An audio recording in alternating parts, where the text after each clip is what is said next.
नमस्कार, ABP news पर हाजिर हूं मैं रुमाना इसार खान। 90 के दशक में जम्मू कश्मीर में आतंकवाद ने सिर उठाना शुरू किया था। उसी दौर में हुर्रियत कॉन्फ्रेंस नाम के संगठन ने अपने कदम जमाए।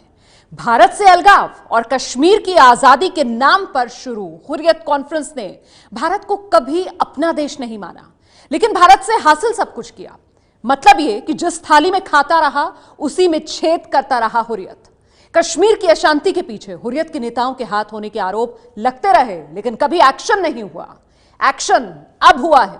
पहली बार मोदी सरकार ने शुरू किया कश्मीर को बर्बाद करने की कोशिश करने वालों के खिलाफ सबसे बड़ा ऑपरेशन। पाकिस्तान के टुकड़ों पर पलकर हिंदुस्तान से गद्दारी करने वाले अलगाववादियों पर पड़ गई है मार। जो कश्मीर को तोड़ने की कोशिश कर रहे हैं, उनके खिलाफ शुरू हो गया है सबसे बड़ा ऑपरेशन। वैसे हुर्रियत कॉन्फ्रेंस के नेताओं में पड़ती नहीं है, लेकिन जब भारत सरकार से भिड़ने की बारी आती है तो सारे गुटे एक छत के नीचे जुट जाते हैं। आज भी सैयद अली शाह गिलानी के घर हुर्रियत नेताओं का जमावड़ा होने वाला था।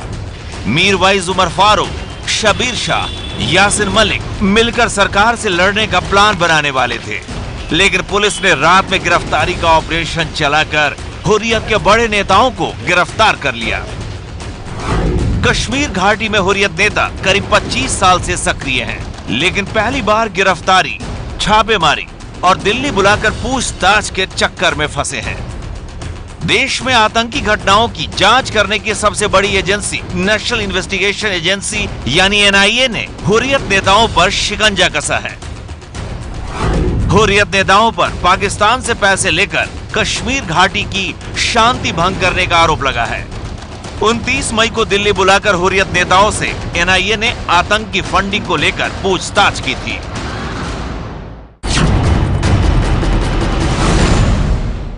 पिछले 3 दिनों से एनआईए की छापेमारी के दौरान अलगाववादी नेताओं के पाकिस्तान से फंडिंग के पुख्ता सबूत मिले हैं। छापेमारी में बरामद किए गए दस्तावेजों की पड़ताल की जा रही है। एनआईए के सूत्रों का कहना है कि इसके आधार पर हुर्रियत के 5 से 6 बड़े नेताओं को सम्मन कर दिल्ली बुलाया जाएगा पूछताछ के लिए, और इनमें सैयद अली शाह गिलानी प्रमुख हैं।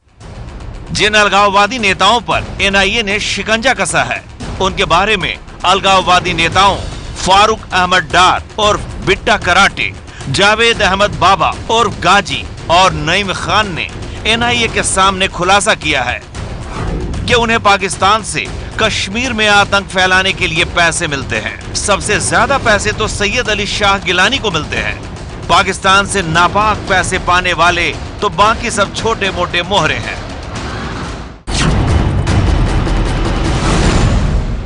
एनआईए की जांच में यह खुलासा हुआ है कि पाकिस्तान से मिली फंडिंग का इस्तेमाल अलगाववादी नेता न सिर्फ पत्थरबाजों को पेमेंट करने के लिए करते थे, बल्कि बेनामी प्रॉपर्टी बनाने के लिए भी की है। अब तक की जांच में यह खुलासा हुआ है कि पहलगाम, सोनमर्ग और गुलमर्ग के कई होटलों में अलगाववादी नेताओं ने पाकिस्तान से मिले पैसों का निवेश किया है और बेनामी प्रॉपर्टी बनाई है, और यही वजह है कि एनआईए अब आगे की कार्रवाई के लिए इनकम टैक्स डिपार्टमेंट से मदद ले सकती है। पिछले एक हफ्ते में दिल्ली, श्रीनगर, हरियाणा सहित हुर्रियत नेताओं से जुड़े 22 ठिकानों पर एनआईए ने छापेमारी की है। अलगाववादी नेताओं के घरों, दफ्तरों से लश्कर-ए-तैयबा और हिजबुल मुजाहिदीन के letter heads, laptop, pen drives भी बरामद हुए। अब तक 3 करोड़ कैश, 5 करोड़ विदेशी करेंसी, 1 करोड़ का सोना और बहुत सारी प्रॉपर्टी का पता चला है।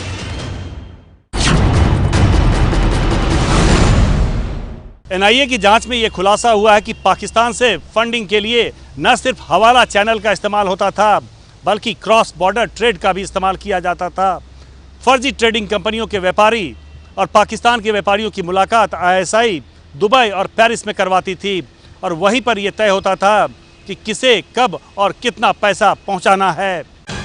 शक है कि भारत पाकिस्तान के बीच होने वाले व्यापार के जरिए पाकिस्तान से नापाक पैसा कश्मीरी नेताओं तक पहुंचा।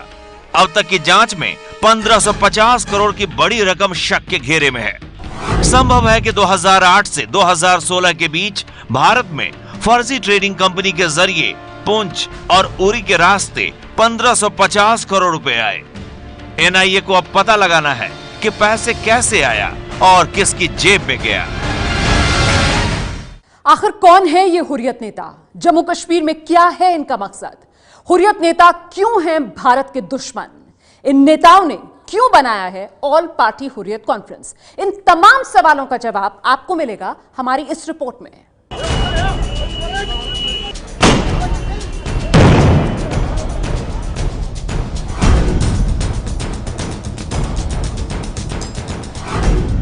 अरबी भाषा में हुर्रियत का अर्थ आजादी है और हुर्रियत के ये नेता भारत से कश्मीर को अलग करने का ख्वाब पालते हैं।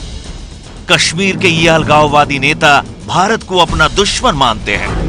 इन नेताओं को पाकिस्तान से हर तरह की मदद मिलती है।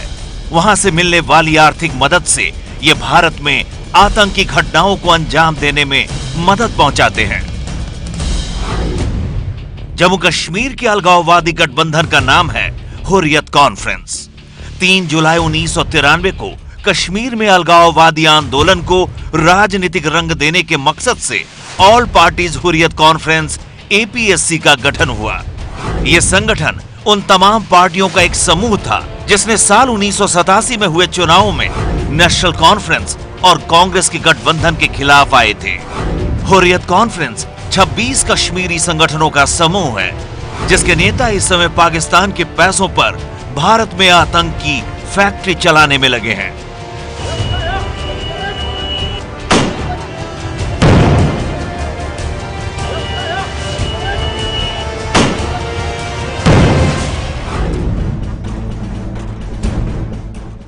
कश्मीर में सबसे ज्यादा खतरनाक अलगाववादी नेता माना जाता है सैयद अली शाह गिलानी। इसकी रैलियों में पाकिस्तान और ISIS के झंडे लहराए जाते हैं। गिलानी की बेटी दुबई में रहती है। वहां जाने के लिए इसे पासपोर्ट की जरूरत थी। इसने अपने आवेदन में नागरिकता वाले कॉलम को खाली छोड़ दिया था।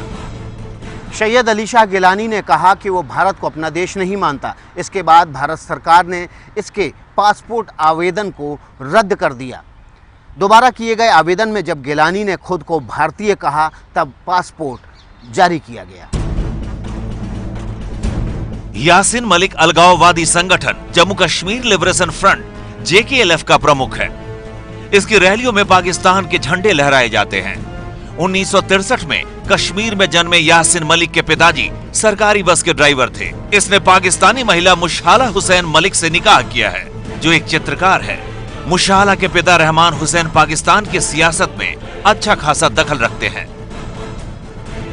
यासिन मलिक ने खुद इस बात को माना था कि वर्ष 1987 में उसने 4 भारतीय सुरक्षा कर्मियों की हत्या कर दी थी। इसके लिए उसे सजा भी काटनी पड़ी थी। उसे 1999 और 2002 में गिरफ्तार किया गया था। 2002 में तो उसे पोटा के तहत गिरफ्तार किया गया था। यासिन मलिक पर लगातार पाकिस्तानी आतंकवादियों के साथ संबंध रखने के आरोप लगते रहे हैं। 1990 में हिंदुओं का कत्लेआम कर उन्हें कश्मीर से बेदखल करने के आंदोलन में यासिन जैसे नेताओं की बड़ी भूमिका रही है। मीरवाइज उमर फारूक मीरवाइज मौलवी फारूक का बेटा है। इसके परिवार को कश्मीर में बकरा परिवार कहा जाता है। मीरवाइज उमर फारूक कश्मीर के लिए सेल्फ रूल को तरजीह देता है। मीरवाइज की पत्नी शीबा अमेरिका की रहने वाली है। पाकिस्तान की आवाज बोलने वाले इन नेताओं पर सबसे ज्यादा खर्च इनकी सुरक्षा की व्यवस्था करने को लेकर होता है। एक अनुमान के मुताबिक इन नेताओं की सुरक्षा में लगभग 500 PSO लगे हैं और करीब 1000 सुरक्षा गार्ड। इन लोगों पर राज्य सरकार की तरफ से हर साल करीब 500 करोड़ रुपए खर्च होते हैं। कुछ लोगों का मानना है कि कश्मीर के अलगाववादियों पर केंद्र सरकार ने जितना पैसा अब तक खर्च किया है उसका हिसाब लगाया जाए तो हजारों करोड़ में होता है। उनका मानना है कि इससे नौजवानों के लिए योजनाएं चलाई जा सकती थीं जिससे नौजवानों को रोजगार भी मिलता। शबीर शाह करीब 1 दशक तक शांत रहने के बाद तब चर्चा में आया जब उसने भारत को परमाणु युद्ध की धमकी दी। शबीर शाह का संगठन गिलानी का समर्थक माना जाता है। पाकिस्तान की शह पर यह कश्मीर में अशांति फैलाता है।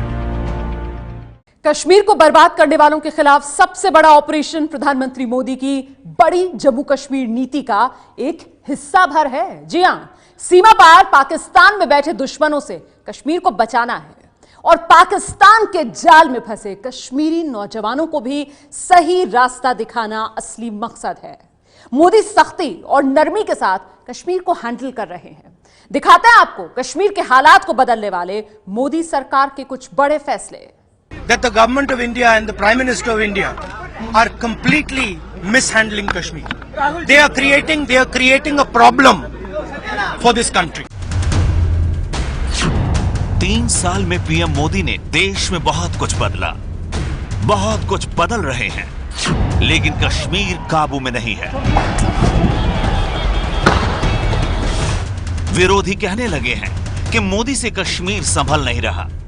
कभी सीमा पार से आतंकवाद, कभी आतंकी हमले, कभी पत्थरबाजी।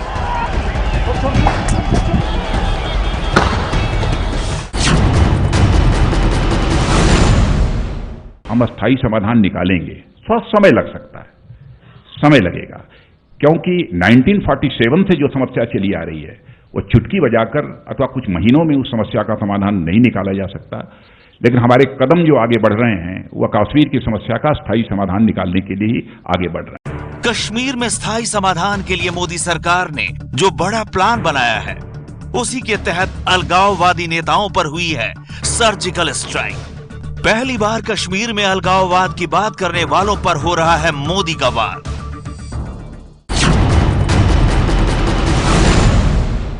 एक तरफ कुछ भटके हुए नौजवान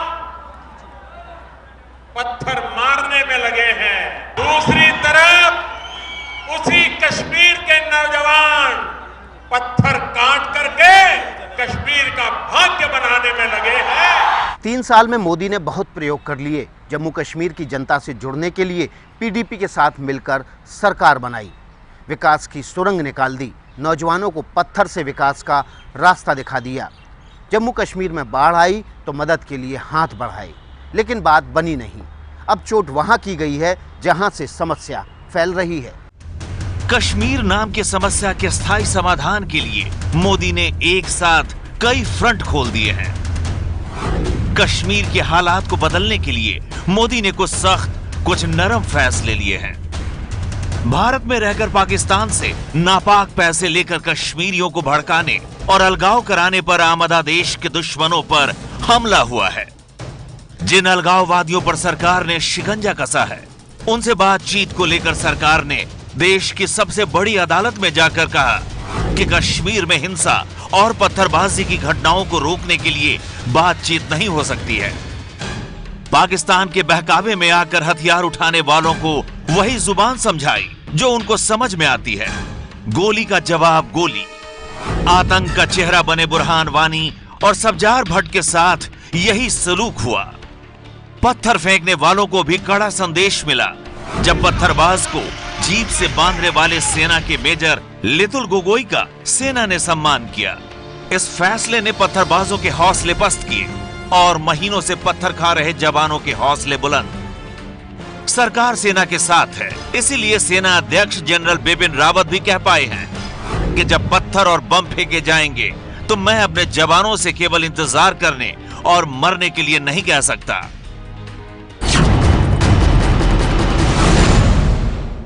कश्मीर घाटी में रास्ते से भटक गए नौजवानों को सही रास्ते पर लाने के लिए सरकार की तरफ से ईमानदार कोशिशें हो रही हैं। कश्मीर घाटी में नौकरियों के लिए ज़बरदस्त मौके दिए जा रहे हैं। जम्मू कश्मीर पुलिस में ही 10,000 भर्तियां की जा रही हैं। इन भर्ती परीक्षाओं में हजारों हजार नौजवानों की भीड़ बता रही है कि कश्मीर को पत्थर से बचाने के लिए सरकार एक सही कदम पर आगे बढ़ी है। सीमा पर पाकिस्तान को गोलियों का जवाब सर्जिकल स्ट्राइक और पाकिस्तानी बंकरों को उड़ा कर दिया।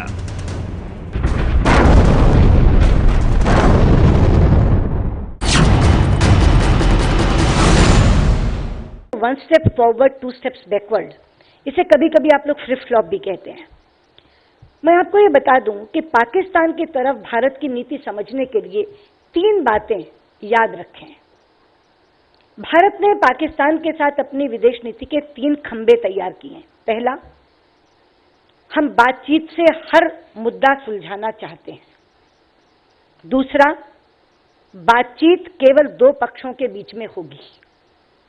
किसी दूसरे समूह, किसी दूसरे देश, किसी दूसरी संस्था की मध्यस्थता हम स्वीकार नहीं करेंगे। और तीसरा, आतंक और बातचीत साथ साथ नहीं होगी। दुनिया के हर मंच पर बार बार कहा गया कि आतंकवाद और बातचीत एक साथ नहीं चल सकती।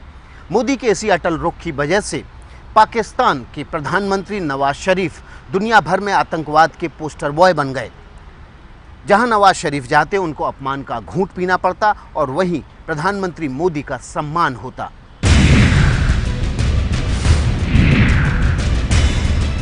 ये है एबीपी न्यूज़, आपको रखे आगे।